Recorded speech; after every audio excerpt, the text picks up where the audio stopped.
નમસ્તે વિદ્યાર્થીઓ, એકમ અને માપન ચેપ્ટર બરાબર એના સ્વાધ્યાયમાં આપણે કામ કરી રહ્યા છીએ. ચાલો લગભગ આપણે પૂર્ણાહુતિ તરફ છીએ. ચાલો સ્વાધ્યાયનો 22મો દાખલો.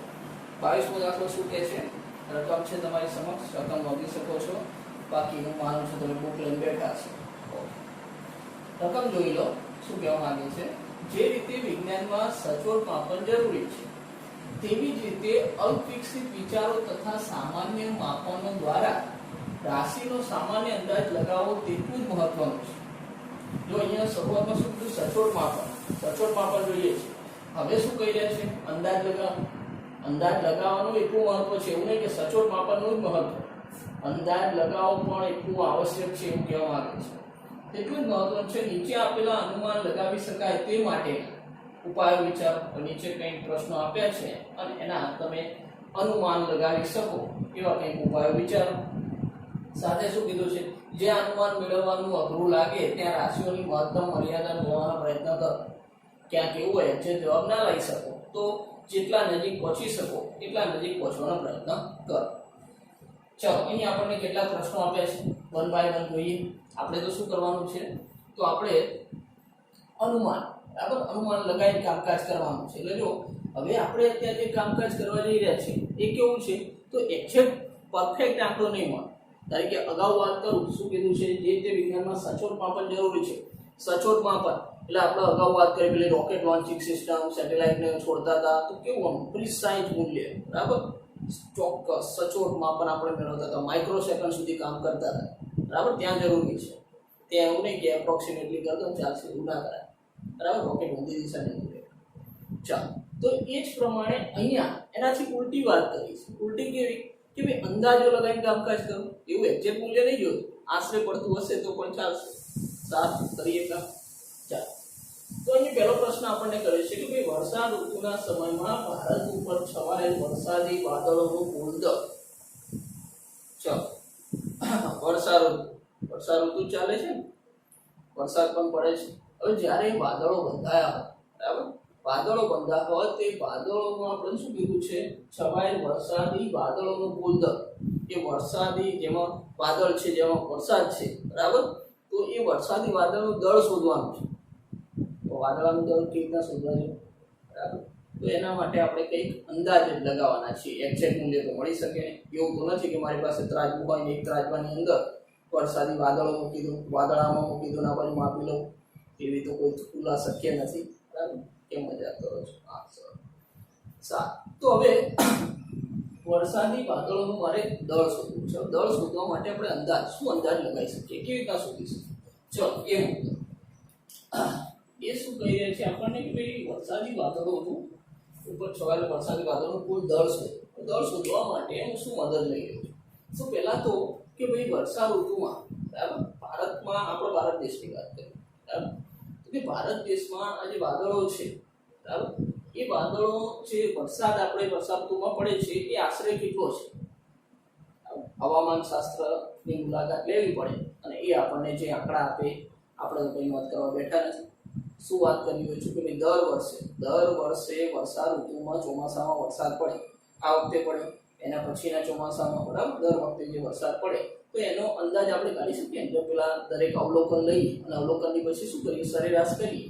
તો એવી જ વાત કરી રહ્યો છું. દરેક વખતે ચોમાસામાં વરસાદ પડે તો કેટલો વરસાદ પડે? જો તમે પેલા સમાચારમાં સાંભળતા હોય કે ભાઈ આજે આટલા મિલીમીટર વરસાદ અહીં પડ્યો, બરાબર, અથવા તો આટલા સેન્ટીમીટર વરસાદ પડ્યો, આવું કંઈક, બરાબર, જે તે એરિયા વાઇઝ સાંભળ્યું હશે. તો અહીંયા આપણે ભારતની વાત કરી રહ્યા છીએ. ભારતમાં આશરે, બરાબર, જો હવે વાતો બધી આશરા પડતી વાતો છે. આશરે 100 સેન્ટીમીટર, બરાબર, 100 સેન્ટીમીટર એટલે 1 મીટર પણ કહી શકું, બરાબર, 100 સેન્ટીમીટર અથવા તો 1 મીટર જેટલો વરસાદ પડે છે ભારતમાં આશરે. હવે આ મૂલ્ય તમે ક્યાંથી? તો હવામાન શાસ્ત્ર વિભાગની તમે મુલાકાત લીધી અને ત્યાંથી તમે આંકડા ભેગા કર્યા એટલે અંદાજિત કેટલું ભારતમાં 100 સેન્ટીમીટર બાય 1 મીટર જેટલો વરસાદ પડે છે. ઓકે, સારું. હવે ભારતનું ક્ષેત્રફળ, બરાબર, ભારતનું ક્ષેત્રફળ શું છે? તો જો આગળ 10મા ધોરણમાં પણ સમાજ વિદ્યા ચેપ્ટરની અંદર તમે એરિયા જોયેલા છે, કારણ કે ગુજરાતની વાત કરું, હવે ગુજરાતનો મને એક્ઝેક્ટ આંકડો યાદ છે કે મેં ગુજરાતના ક્ષેત્રફળની વાત કરતા અને ગુજરાતનું ક્ષેત્રફળ એ બરાબર 1,96,024 કિલોમીટર સ્ક્વેર આટલું ક્ષેત્રફળ ધરાવે છે ગુજરાત રાજ્ય, બરાબર. ગુજરાત રાજ્ય આટલું ક્ષેત્રફળ મને એક્ઝેક્ટ આંકડો ખબર છે. હવે ભારતનું, બરાબર, ભારતની વાત કરવાની છે, ગુજરાતની વાત નહીં કરવાની. તો ભારતનું જે ક્ષેત્રફળ છે, કદાચ એનો આંકડો કોઈને યાદ પણ હશે, તો આપણે અંદાજિત આંકડો લખીએ છીએ કે ભાઈ ભારતનું ક્ષેત્રફળ એ બરાબર 3.3 mega kilometre square. 3.3 mega kilometre square. Okay, તો અહીંયા આપણી પાસે મેગા, પેલા મેં તમને પૂર્વક યાદ કરાયા હતા, મેગા હોય એટલે કેટલી ઘાત આવે, તો 3.3 ગુણ્યા 10⁶ કિલોમીટર સ્ક્વેર, બરાબર ને. મેગા, ગીગા, ટેરા, ઓકે, યાદ છે. ચાલો, હવે 3.3 ગુણ્યા 10⁶ કિલોમીટર સ્ક્વેર. હવે કિલોમીટર પછી વાતો છે ને, અહીંયા આપણી વાતો મીટરમાં છે, તો ચલો આને મીટરમાં જ ફેરવી પાડીએ. એટલે કિલોમીટરના મીટર પાછા કિલો 10⁻³ મીટર, પાછા કિલોમીટરનો સ્ક્વેર છે એટલે 10⁻³ નો વર્ગ એટલે 6 ઘાત થઈ, અને 6 આ 6 એટલે કેટલી થઈ 12, તો 3.3 ગુણ્યા 10⁻12 મીટર સ્ક્વેર લખી દઉં છું. સમજી ગયા છો ને? કિલોમીટરના મીટર ફેરવો એટલે 10⁻³ થઈ, 10⁻³ પાછો વર્ગ છે એટલે 10⁶ થશે ને, 6 + 6 એટલે 12 થઈ ગઈ. ચાલો, આ ભારતનું ક્ષેત્રફળ તે અંદાજની વાતો કરી છે. સારું, ચલો હવે હું એમ કહું, ચલો ઘનતાનું સૂત્ર તમને ખબર છે કે ભાઈ ઘનતા એટલે શું, તો કે ભાઈ દળ ભાગ્યા કદ. બહુ પાક્કું આવડે છે. સારું, મારે શું કરવું છે, વર્ષા ઋતુના સમયે ભારત ઉપર છવાયેલ વરસાદી વાદળોનું કુલ દળ શોધવું છે. તો દળને સૂત્રનો ઘનતા બનાવી દો. તો વરસાદી વાદળોનું દળ બરાબર શું થશે કે ભાઈ ઘનતા ગુણ્યા કદ, બરાબર, ઘનતા ગુણ્યા કદ. સારું, ચલો ઘનતા એટલે કોની ઘનતા, તો વરસાદ એટલે કે પાણીની ઘનતાનું મૂલ્ય આપણને ખબર છે, બરાબર. પાણીની ઘનતા કેટલી છે, ચલો એ અહીં નોટ કરી દઈએ ખાલી કે ભાઈ પાણીની ઘનતા કેટલી છે, તો 10⁻³ કિલોગ્રામ/મીટર ક્યુબ, બરાબર. આ એમકેએસમાં, જો સીજીએસમાં કે તો ઘનતા કેટલી, 1. સીજીએસમાં પાણીની ઘનતા કેટલી છે, 1 છે. ચલો ઘનતાનું મૂલ્ય ખબર છે. હવે કદ એટલે શું થાય, તો કદ એટલે હું આવું લખી શકું કે લંબાઈ ગુણ્યા પહોળાઈ ગુણ્યા ઊંચાઈ લખી શકાય. હવે લંબાઈ ગુણ્યા પહોળાઈ એટલે શું થાય, ક્ષેત્રફળ થાય કે નહીં, તો અહીંયા ઘનતા ગુણ્યા ક્ષેત્રફળ, આની જગ્યાએ શું લખું, ક્ષેત્રફળ, અને ગુણ્યા ઊંચાઈ લખી શકું. ચાલો, હવે આપણી પાસે વેલ્યુ છે, ઘનતા કેટલી, તો 10⁻³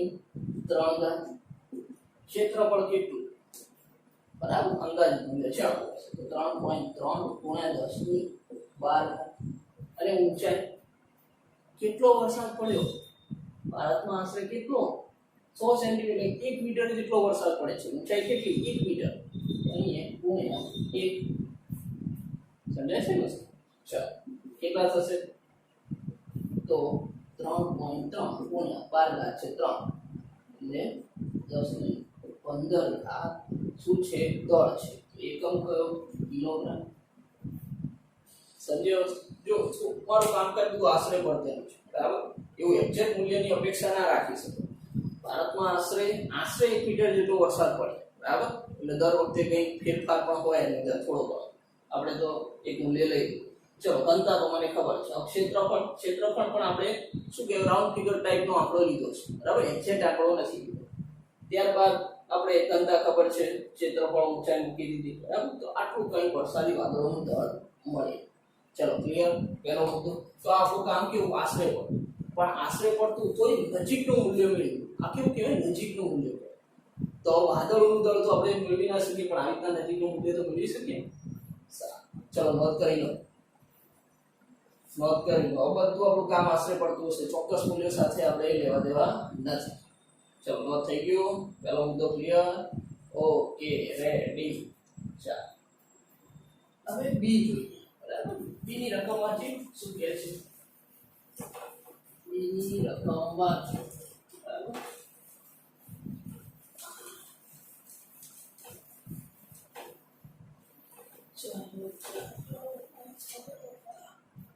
ઓકે ચાલો હવે બી આપણને એવું કહી રહ્યું છે કોઈ હાથીનું દળ, હાથીનું દળ. આ તો એવી વાત થઈ જે મેં આગળ વાત કરી હતી કે મારી પાસે એક તુલા છે, એક બાજુ વાદળો મૂકી દીધા, આ બાજુ જુદા જુદા બાજુ મૂકીને વજન ન હોય એવી વાત, આ બાજુ હાથી મૂકી દે એનું દળ માપો. સારું, ચલો આપણી પાસે એવા મશીન તો ઉપલબ્ધ છે, બરાબર, કે જેની ઉપર આપણે હાથીનો ઉભો રાખીને એનું દળ માપી શકીએ. પણ આપણે અંદાજિત રીત કરવી છે. કોઈ હાથીનું દળ મારે શોધવું છે, બરાબર. તો હાથીનું દળ કેવી રીતે શોધી છે? અંદાજિત. તો કોઈ, ચલો આપણે કામ કરી રહ્યા છીએ બી મુદ્દો, હાથીનું દળ મારે શોધવું છે. હવે એના માટે કોઈ તરતા પદાર્થના નિયમ પરથી હાથીનું દળ શોધી શકાય. કોઈ તરતો પદાર્થ પર ના નિયમ પરથી આપણે હાથીનું દળ કેવી રીતે શોધી શકીએ? ચલો જોઈએ. તો ચલો કોઈ બોટ લઈ લઈએ, કોઈ બોટ નું ક્ષેત્રફળ એ છે અને તે પાણીમાં d1 ઊંડાઈ સુધી ડૂબેલી છે. બરાબર, કોઈ બોટ પાણીમાં છે તો બોટનું કઈ એરિયા, બરાબર, ઉપર જે એરિયા છે ક્ષેત્રફળ એમ, અને બોટ કઈ ઊંડાઈ સુધી પાણીમાં ડૂબેલી છે ને, આ પ્રકારની પરિસ્થિતિ બનાવવા છે. ક્ષેત્રફળ સાઈન ના કે તમે સાહેબ આકૃતિ કેમ આવી દો તો આ બોટનો ઉપરનો આ સરફેસ આનો એરિયા, અને અહીંયા શું હોય તો આટલો ભાગ, અમુક ભાગ એ પાણીમાં ડૂબેલો ને તો આટલી ઊંડાઈ શું પાણી ડૂબેલું આટલી વાત છે, બરાબર. કેમ લખેલું ટાઇટેનિયમ પિક્ચર, ટાઇટેનિયમ પર. સારું, ચલો અહીં મેં એવું કીધું કે કોઈ બોટનું ક્ષેત્રફળ એ છે પાણીમાં d1 ઊંડાઈ સુધી ડૂબેલી છે. તો d1 ઊંડાઈ સુધી ડૂબે તો d1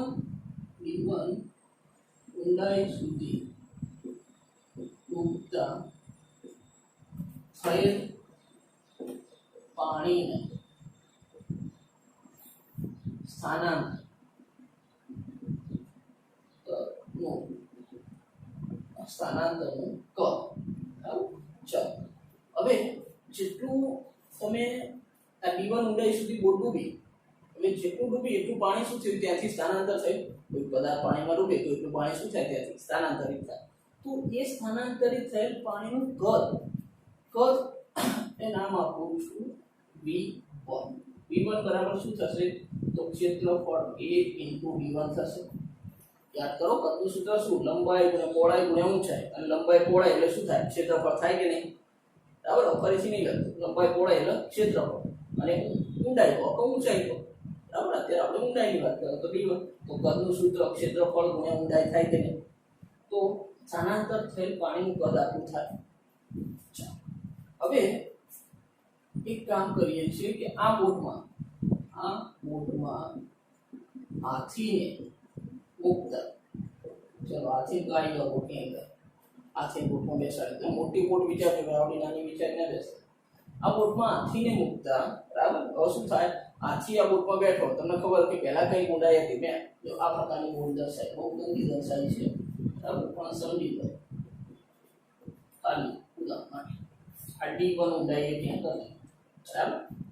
ચાલો હવે ચલો d1 ઊંડાઈ છે. હવે ઉપર અહીંયા હાથી આવી ગયું એટલે કંઈક દળ વધ્યું, એટલે આ ઊંડાઈ થોડી ઊંચી આવશે. સમજાય છે? બરાબર, બોટ થોડી હવે નીચે જશે ને, અંદર દળ વધી ગયું. તો હવે હાથીને તમે મૂકો છો, હાથીને તમે શું કર્યું છે ભાઈ? હાથીને આપણે બોટમાં મૂકતા, બરાબર, બોટે મેળવેલ ઊંડાઈ d2 અને આ પાણી દ્વારા થયેલ સ્થાનાંતરિત પાણીનું અને સ્થાનાંતર છે પાણીનું કદ. ચલો આ કદને હું નામ આપું છું v2. બરાબર, પહેલી વારની પરિસ્થિતિ અલગ, બીજી વાર આથી આવી ગઈ. તો હવે જે કદ, તો એ કદ ક્ષેત્રફળ તો એનું એ જ ને, બોટ એની જ, એરિયા તો એનો જ, ક્ષેત્રફળ એનું અને v2 ઊંડાઈ થઈ. સમજ્યા છે? ચલો હવે એમ કહું કે મારે તો શું કરવું, પહેલી વાર મેં બોટ એમને એમ રાખી, બીજી વાર શું મૂક્યું, આથી મૂક્યું. એટલે પહેલી વાર કંઈક એનું ક્ષેત્રફળ અને ઊંડાઈ, બીજી વારનું શું કર્યું આપણે, તો બીજી વાર જ્યારે હાથી મૂકે ત્યારે એનું ક્ષેત્રફળ ને કંઈક ઊંડાઈ છે. તો મારે ફક્ત જ્યારે હાથી આવ્યો બીજી વાર જે ઊંડાઈ પ્રાપ્ત કરી એ કોના કારણે, હાથીના દળના કારણે. તો ફક્ત હાથીના દળને લીધે સ્થાનાંતરિત થયેલ પાણી કદ. સમજાય છે વસ્તુ? પહેલી વાર એમએન બોટ, બરાબર, બીજી વાર હાથી એટલે કઈ ઊંડાઈ વધી ગઈ. ઓકે છે? તો હવે ફક્ત હાથીના લીધે બીજી વાર હાથી આવે તો શું કરું કે પહેલી વાર જે નોર્મલ પરિસ્થિતિ હતી, હવે બીજી વાર હાથી આવે તો બીજી વારની પરિસ્થિતિ જે છે, બરાબર, એ કદમાંથી પહેલી વારની પરિસ્થિતિ બાદ કરી દો તો ખાલી હાથીનું દળ વધ્યું કે નહીં, હાથીના દળ વડે સ્થાનાંતર થયેલ પાણી વધ્યું. સમજાય છે વસ્તુ? થોડું આપણું જે મગજ બેસાડે. તો હવે અહીંયા કદ શું થાય, તો કદ v બરાબર v2 માઇનસ v1 થાય કે નહીં? સમજાય છે? તો a d2 minus a d1 થયા, એ કોમન કાઢો કૌંસમાં, d2 માઇનસ d1 થઈ ગયા.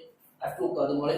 આ કદ કયું, તો ફક્ત હાથીઓ, બોટ જતી રહી, ફક્ત હાથીના લીધે પહેલી વારની નોર્મલ પરિસ્થિતિ ત્યારે કઈ કદ હતું, બીજી વાર હાથી બેસાડ્યો ત્યારે કદ. તો હાથી બેસાડ્યો એ કદ, આ ટોટલ કદ છે, એમાંથી આટલું બાદ કર દો બોટ વાળું, તો વધે શું, ફક્ત હાથી વધે ને. સમજાય છે? સારું, ચલો હવે ફરીથી ઘનતાને યાદ કરું. ચલો આપણે થોડું આ જગ્યાને લઈ લઈએ, ફરીથી એક કામ કરું, આથી સોરી ઘનતાને યાદ કરું. ચલો ઘનતાનું સૂત્ર તમને ખબર છે કે ભાઈ ઘનતા બરાબર દળ ભાગ્યા કદ. મારે શું કરવું છે, હાથીનું દળ શોધવું છે. હવે દળ શોધવું છે તો દળને સૂત્રમાં કરતા બનાવ, તો દળ બરાબર ઘનતા ગુણ્યા કદ થાય કે નહીં? બરાબર, સારું. ચલો ઘનતા કોની ઘનતા, પાણીની ઘનતા ને, પાણીની ઘનતા ખબર છે. તો અહીંયા ઘનતાનો સંકેત આપું છું રો, ઘનતાને મોટા ભાગે આપણે રો વડે દર્શાવીએ, કદ એટલે v, તો રો ઇન્ટુ v થાય, અને એને હું રો, અને v એટલે શું છે, તો a કૌંસમાં d2 માઇનસ d1. આ થયું દળ. આ દળ કોનું છે, તો હાથીનું દળ. હાથીનું દળ શું થશે, તો ઘનતા ગુણ્યા કદ. આ રહ્યું કદ, આ કદ કોનું, ફક્ત હાથીના લીધે, આ કદ હાથીના. અહીંયા દળ કોનું, હાથીનું. ઘનતા ગુણ્યા ઘનતાનું મૂલ્ય તમને ખબર છે, જો ક્ષેત્રફળ, બોટનું ક્ષેત્રફળ જાણતા હોય, બંને ઊંડાઈ જાણતા હોય તો તમને શું મળી જાય, હાથીનું દળ મળી જાય. ચલો આપણને કોઈ વેલ્યુ ખબર છે, હવે કોઈ વેલ્યુ ખબર છે, ઘનતા ખબર છે, બોટનું ક્ષેત્રફળ ખબર નથી, d2 d1 ઊંડાઈ ખબર નથી, તો બસ આટલે વાત પૂરી કરું. મને શું કીધું છે, જ્યાં અનુમાન મેળવવાનું અઘરું લાગે ત્યાં રાશિઓની મહત્તમ મર્યાદા મેળવવાનો પ્રયત્ન, મહત્તમ મર્યાદા સુધી જાઓ, મહત્તમ મર્યાદા સુધી આવે. તો આમથી આગળ મારી પાસે મૂલ્યો નથી, મૂલ્ય હોત તો હું કામ કરી શકત. ચલો ખ્યાલ આવી ગયો, નોંધ કરી. બરાબર, આપણે શું કર્યું, તો હવે તરતા પદાર્થના નિયમ પરથી બરાબર તેનું દળ શોધવાનો પ્રયત્ન કરો. તમે આવું કંઈ કામ કરતા હતા તો યાદ આવે, નવો પ્રયોગ યાદ કરાવો કે ભાઈ આ બીકર છે, બરાબર, બીકરમાં પાણી પૂરું, બરાબર. હવે શું કરતા હતા તમે, આ સમજી લો, બીકરમાં એ અહીંયા સુધી પાણી ભરેલું છે, ટોચ સુધી, અને આટલેથી એ આ છે, બરાબર, અહીં બીજું બીકર. ચાલો, તો હવે જો તમે અહીંયા કોઈ આપણે રેન્ડમ આકારનો કોઈ પથ્થરો નાખતા, બરાબર, પથ્થરો નાખો તો આ પથ્થરો નાખો એટલે જેટલું પાણી સ્થાનાંતર થાય એ પાણી અહીંથી ક્યાં જતું રહેશે, અહીંયા જતું રહેશે. પાણી તો અહીંયા આવે કે ના, સમજાય છે? તો એ સ્થાનાંતરિત થયેલ પાણીનું દળ મળીએ તો અહીં કંઈક એવી જ પ્રક્રિયા નહીં કરી આપણે, કંઈક એવી જ વાત થઈ ને. હા, પણ એ કરું કે હું અહીંયા હાથથી પકડીને આવી રીતના નાખીને આવ્યો, સમજાય છે? થોડી લોજિકલ વાતો કરવી પડે. ચાલો નોટ કરી લો, થઈ ગયો. ઓકે, ચલો એના પછીનો મુદ્દો વિચારો. એના પછી શું કહી રહ્યા છે વાંચો.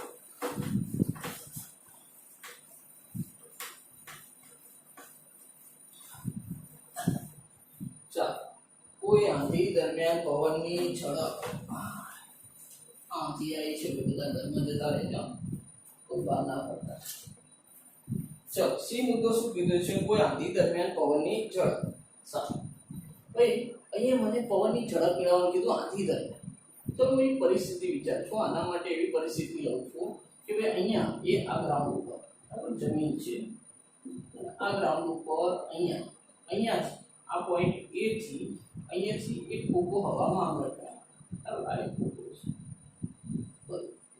છે એથી, ચલો એથી આ બી બરાબર.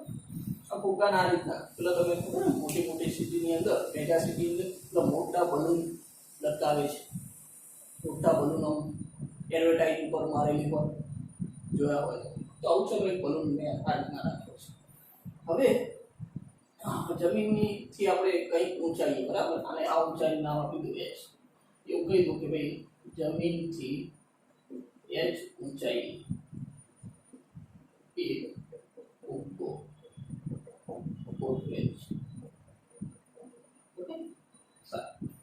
ચલો, હવે જ્યારે આંધી ફૂંકાય છે આપણે એવું વિચારો કે આ દિશામાં પવન બરાબર, આમ આંધી ફૂંકાય છે. હવે આ દિશામાં પવન ફૂંકાય એટલે એ આ ફૂગો આ દિશામાં જવાનો. એટલે હવે આ ફૂગો જે સીધો ઊભો હતો એની જગ્યાએ પરિસ્થિતિ કેવી થઈ ગઈ? સમજાય છે? સમજાય છે? આમ પવન ફૂંકાય ફૂગો કેમ આમ જવાનો નહીં. તો અહીંયા આ જમીન આગળ જે પોઈન્ટથી આપણે ફૂગો રાખ્યો તો અહીંયા કંઈક ખૂણો બનશે બરાબર. અહીંયા શું કર્યું તો ફૂગાએ કંઈક સ્થાનાંતર કર્યું બરાબર. શું કરે છે કે ભાઈ આંધી ફૂંકાતા અથવા તો શું કીધું છે આપણે પવન, કોઈ આંધી દરમિયાન પવન. તો આંધી ફૂંકાતા શું થયું તો આ પોઈન્ટને સી નામ આપો તો ફૂગો બી થી સી સ્થાનાંતર કરે છે. ફુગાએ શું કર્યું? બી થી સી સ્થાનાંતર કર્યા જમીનનો પોઈન્ટ, એટલે ફુગો સીધો ઊભો છે એચ ઊંચાઈ. પવન ફૂંકાય એ આમ જાય એટલે જમીનથી કંઈક થીટા કોણીય સ્થાનાંતર કર્યું અને અહીંયા સુરેખ પથ પર એક સ્થાનાંતર કર્યું. હવે અહીંયા એક કામ કરું, ત્રિકોણમિતિ લાગુ પાડો. ત્રિકોણમિતિ લાગુ પાડો, થીટા છે બરાબર, કાટકોણ ત્રિકોણ બની ગયો છે. tan થીટા એપ્લાય કરો. tan થીટા તમને ખબર છે કે ભાઈ tan થીટા બરાબર શું થાય તો કે ભાઈ સામે ભાગ્યા પાસે બરાબર. ચલો, સામેની બાજુ કઈ છે તો BC, પાસેની બાજુ કઈ છે તો AB. એ છે BC અને AB એટલે શું દર્શાવે છે x ભાગ્યા h. ચલો, h ને આમ લઈ જાઓ તો આ રીતના લખી શકું h tan થીટા બરાબર x. h નો અહીંયા લાવો તો h tan થીટા બરાબર x. x શું છે? સ્થાનાંતર બરાબર. હવે અહીંયા સ્થાનાંતર છે, જો હું સ્થાનાંતરને સમય વડે ભાગી દઉં તો મને ઝડપ મળી જાય.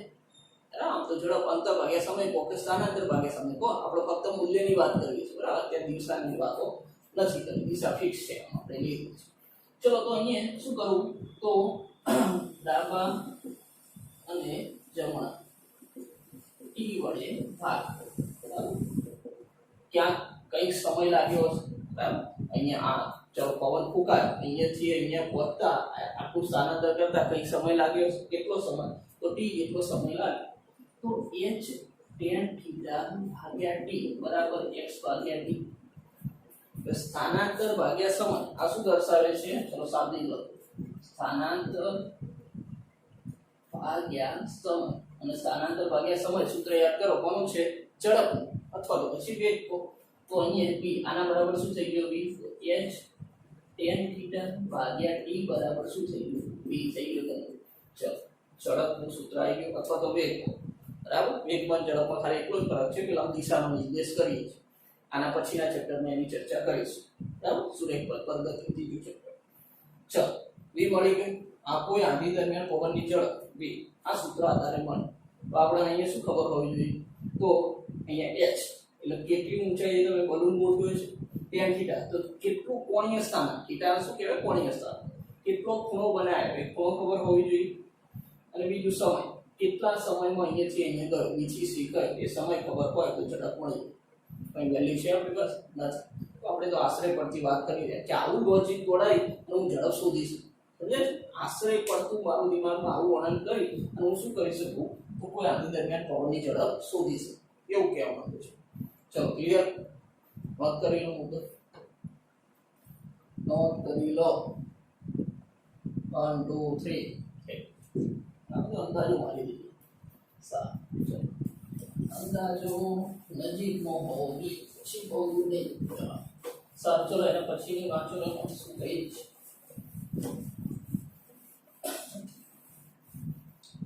ચલો એના પછી શું દર્શાવ્યું છે? હા, તમારા માથાના વાળની સંખ્યા. તમારા માથાના વાળની સંખ્યા. ચલો આપણે તો નવરાજ બેઠાઈએ, માથાના વાળ ગણવા માટે બેઠાઈએ, નવરાજ કહેવાય. સારું, અંદાજો લગાવવાનું કીધું છે માથાના વાળની સંખ્યા. માથાના વાળની સંખ્યા કીધું, પાછું એવું ના વિચારતા કે ઘણા ટકલા હોય, બરાબર, ઘણા અડધા વાળ હોય ના હોય. આપણે થોડું પ્રેક્ટિકલી વિચારીએ, બરાબર. બધા આપણી માટે કોઈ ટકલું નથી એવું વિચારી કામ કરીએ. ખોટું કામ કરું, બાલા પીછે જોયું ને. સારું, ચલો મારે શું કરવું છે? તમારા માથાના વાળની સંખ્યા, માથાના વાળની સંખ્યા શું છે? તો હું એમ કહું કે ભાઈ એ આ માથાના વાળ, ચલો આ ભાગ આખો વર્તુળાકાર ભાગ, બરાબર. હવે એક્ઝેક્ટ તો રાઉન્ડ ના કહેવાય આખો, બરાબર, પણ આપણે અંદાજિત કામ કરવું છે એટલે એપ્રોક્સિમેટલી આને રાઉન્ડ ગણી લો. તો માથાના વાળ જે છે, બરાબર, માથાના વાળ એ 8 સેન્ટીમીટર જેટલી ત્રિજ્યા નું વર્તુળ રચે છે. જો મેં અંદાજો કાઢ્યો, એક્ઝેક્ટ મૂલ્ય મારી પાસે નથી, એ આમ કરતો આ આખો રાઉન્ડ બન્યો, બરાબર. આખો રાઉન્ડ, આ જે રાઉન્ડ છે એ કેટલી ત્રિજ્યાનું છે? તો એ 8 છે. આવું વસ્તુ વિચારો, એ આ માથું તમારું આખું તો ગોળ, બરાબર, તમે નહીં કહી શકો, પણ હવે આ કેટલું? તો 8 સેન્ટીમીટર ત્રિજ્યા, 8 સેન્ટીમીટર ત્રિજ્યાનું વર્તુળ રચે છે આના વાળ. હવે એમ કહું કે ભાઈ કોઈ એક વાળ, કોઈ એક વાળની જાડાઈ, કોઈ એક વાળની જાડાઈ કહો અથવા તો વ્યાસ કહો. યાદ કરો 10મા ધોરણમાં નેનો ટેકનોલોજી ચેપ્ટર છે ને, એની અંદર તમે આ પ્રૂફ ટેમ જોયું છે, બરાબર. એનું મૂલ્ય કેટલું હોય? તો લગભગ 10 × 10⁻⁵ મીટર, આટલા ક્રમનું, આટલું નાનું એક વાળ છે. વાળની સાઈઝ આ વાળ આ તો બહુ જાડો થઈ ગયો, બરાબર. એવું વિચારો કે આ વાળ છે તો એની સાઈઝ માપી લો, આ વ્યાસ માપી લો છે. આ વ્યાસ કેટલું? તો એ વ્યાસ 10 × 10⁻⁵ મીટર વાળ. ઠીક, આ અંદાજ. કોઈ વળી 10 ની જગ્યા 5 × 10⁻⁵ મીટર, તો અંદાજિત મૂલ્ય લઈ રહ્યા છે એટલું ધ્યાન રાખો, બરાબર. એટલે કોઈ 5 લઈને ગણો તો કોઈ વાંધો નહીં, કેમ કે તમે અંદાજો માર્યો, મને ખબર નહીં એક્ઝેક્ટ આટલું છે કે નહીં, આશ્રય પડતું મૂલ્ય લઈ રહ્યા છે. માથાના વાળની મેં 8 સેન્ટીમીટર જેટલી ત્રિજ્યા કહી, ઓકે ના, મારું માથું મોટું 10 સેન્ટીમીટર, 10 લે ને ભાઈ, બરાબર. અંદાજિત કામ કરીએ એટલું ધ્યાન રાખજો. સારું, હવે અહીંયા બીજી એક વાત કરું. ચલો મેં અહીંયા શું એક વાળની જાડાઈ દર્શાવી, તો એ આ એક વાળ, બરાબર, બહાર નીકળતો સમજી, આ એક વાળ. આવા ઠાવા પેલા પણ બધે વાળ છે કે નહીં, બરાબર, કેટલાય તો ખબર નથી, એક તો શોધવાના છે. આ બધા બરાબર માથામાં પાણી બધા. તો આ એક વાળનું જે ક્ષેત્રફળ, બરાબર. ચલો હું એમ કહું, મારે આખો વાળવાળું જે માથું છે ને, વાળવાળું માથું એનું ક્ષેત્રફળ જોવું છે. તો વાળવાળા માથાનું ક્ષેત્રફળ, વાળવાળું તો ઉપરનું ટકલું હોય તો, સોરી ટકલું ના કહેવું છે, ખોટું ના. વાળવાળા માથાનું ક્ષેત્રફળ, તો વાળવાળા આ માથાનું ક્ષેત્રફળ, તો આ જો આ એક વાળનું ક્ષેત્રફળ થયું આટલું. આવા ઘણા બધા બીજા બધા છે, બરાબર.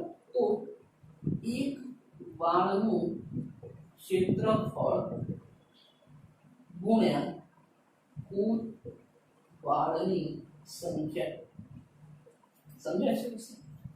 આ એક ક્ષેત્રફળ, એક વાળ, આવા બધાના ક્ષેત્રફળ, આ એક ક્ષેત્રફળ મને ખબર પડી જાય, બરાબર. એક ક્ષેત્રફળ મને ખબર પડી જાય,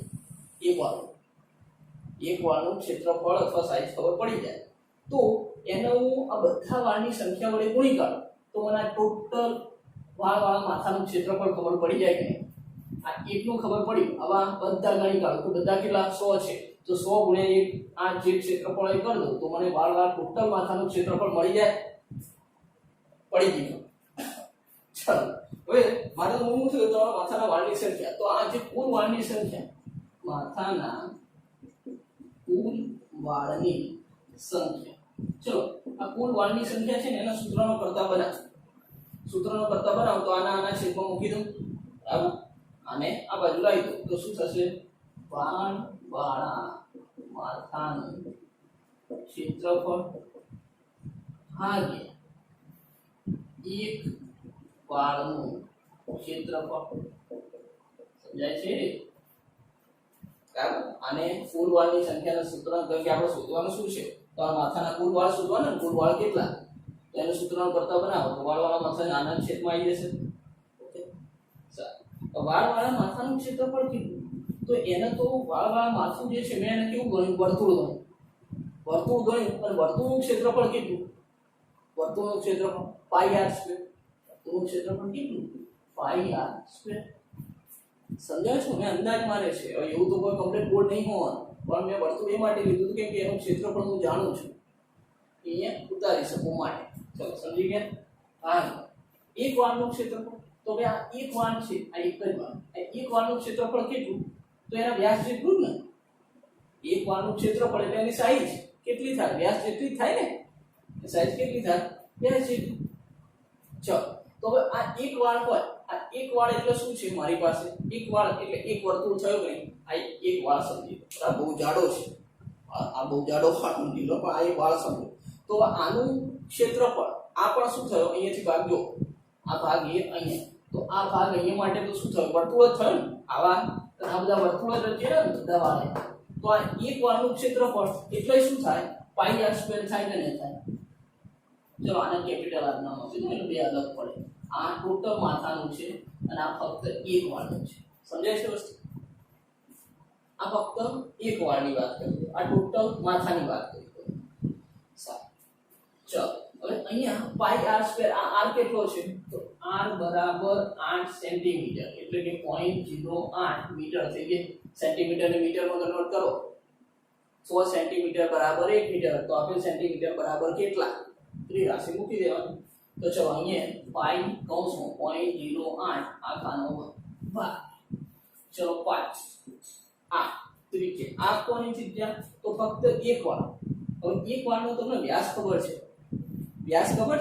અને વ્યાસના અડધા કરો એટલે શું મળી જાય, ત્રિજ્યા મળી જાય. તો વ્યાસના અડધા એ લખું છું જો, ભાગ્યા 2 આખાનો વર્ગ. આ વ્યાસના અડધા કરી દીધા, 2 વડે ભાગી દો તો શું મળી જાય, વ્યાસને 2 વડે ભાગો તો ત્રિજ્યા થઈ ગઈ. ખ્યાલ આવી ગયો? બરાબર. ચલો ગણતરી કરીએ. પાઈ તો ગયા, ચલો આ બાજુ લખું છું તો સીધું આમ જતું ભાગ. ચલો આમ ચાલો, પાઈ ગયા. હવે અહીંયા 0.08 આખાનો વર્ગ સ્ક્વેર છે. તમે આમ તો કેલ્ક્યુલેટર લઈને બેઠા છો પણ થોડી ગણતરી કરી લે. 8 નો વર્ગ એટલે 64 થયા, તો અહીંયા 64 ગુણ્યા 10 ની -4 લખી શકું. જો આમ તો આને શું લખાય, 8 ગુણ્યા 10 ની -2 લખાય કે નહીં, 10 ની -2 અને એનો પાછો વર્ગ એટલે 10 ની -4 8 નો વર્ગ 64. સારું, ક્લિયર? પાઈ તો ઉડી ગયા. ચલો અહીંયા આ 10 નો વર્ગ એટલે કેટલા થશે, 100 થશે, અને 100 ભાગ્યા 4 થઈ જશે. 100 ભાગ્યા 4 એટલે 25 થઈ ગઈ. 25 ગુણ્યા, બરાબર, 10 નો વર્ગ 100 થઈ ગયા, ભાગ્યા 4 25 થઈ ગયા, 10 ની -5 ની 2 5 દુ 10, તો ગુણ્યા 10 ની -10 થઈ ગયા. સમજાય છે? 64 ભાગ્યા 25 કેટલા આવે છે, કેલ્ક્યુલેટરમાં થોડી ગણતરી કરો, આ ઘાત તો થઈ જશે. 10 ની -10 ઉપર જાય એટલે પ્લસ થઈ ગઈ, 10 માંથી 4 કાઢો એટલે કેટલા થઈ ગયા, 6 થઈ ગયા. આ કેટલું વેલ્યુ આવે છે જોવો જરા.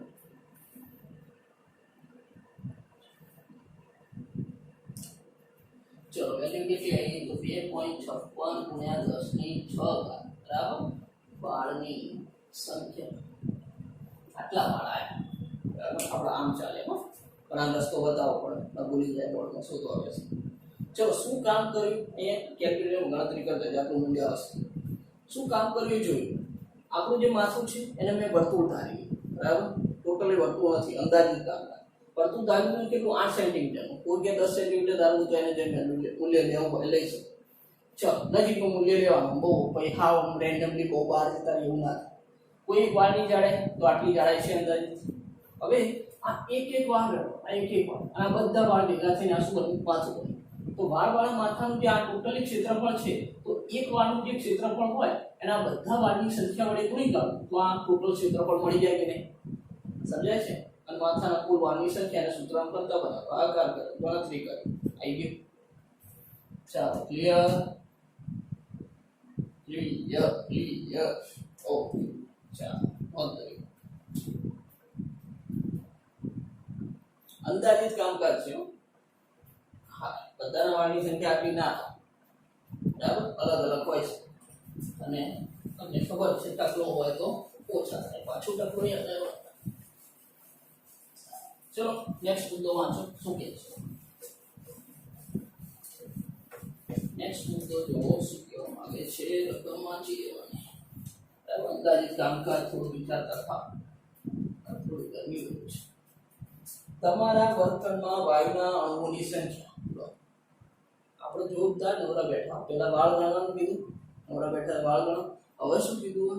જે આપણે નરી આંખે દેખાતા બની, કારણ કે આપણો રૂમ છે, બરાબર, હું આ રૂમમાં છું, તમે જે રૂમમાં બેઠા હો, તો એ રૂમ છે, રૂમમાં વાયુ જે છે, હવે હવા છે ને હવાના અણુઓ છે, એ અણુઓ ગણો. એક તો નરી આંખે દેખાતા પણ નથી ને એની સંખ્યા ગણવાની કીધી છે. આવું કામ કીધું છે. સારું, ચાલો આપણે તો અંદાજિત કામકાજ કરવું છે. અંદાજિત કામકાજ કરવું છે તો પહેલા તો તમને યાદ કરાવું કે ભાઈ એસટીપી, સ્ટાન્ડર્ડ ટેમ્પરેચર અને પ્રેશર. એસટીપી એ 1 મોલમાં હવાના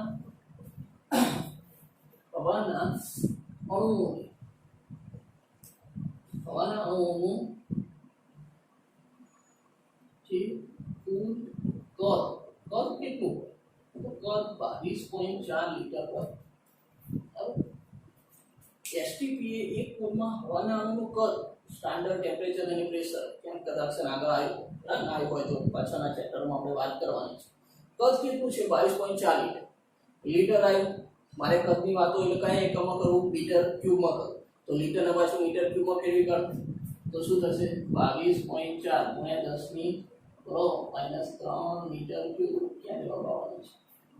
ચાલો ઓકે, 1000 લીટર બરાબર 1 મીટર ક્યુબ. તો આટલા લીટર બરાબર કેટલું? આગળ પણ આપણે કરીશું, હું માનું છું ત્યાં સુધી તમને આવડે છે.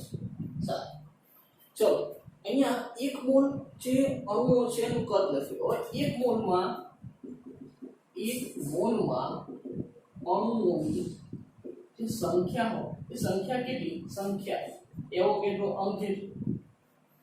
1 મોલમાં અણુઓની સંખ્યા કેટલી હોય? એને એટલે એવો કેટલો અંક કેટલી? તમને ખબર છે 6.022 ગુણ્યા 10⁻23 અણુ. બરાબર, 1 મોલ જો જથ્થો હોય તો 1 મોલ, ધારો કે આ આખો રૂમ છે પણ હું ફક્ત 1 મોલની વાત કરું તો 1 મોલમાં અણુઓ કેટલા હોય? તો આટલા હોય, 10⁻23. બરાબર.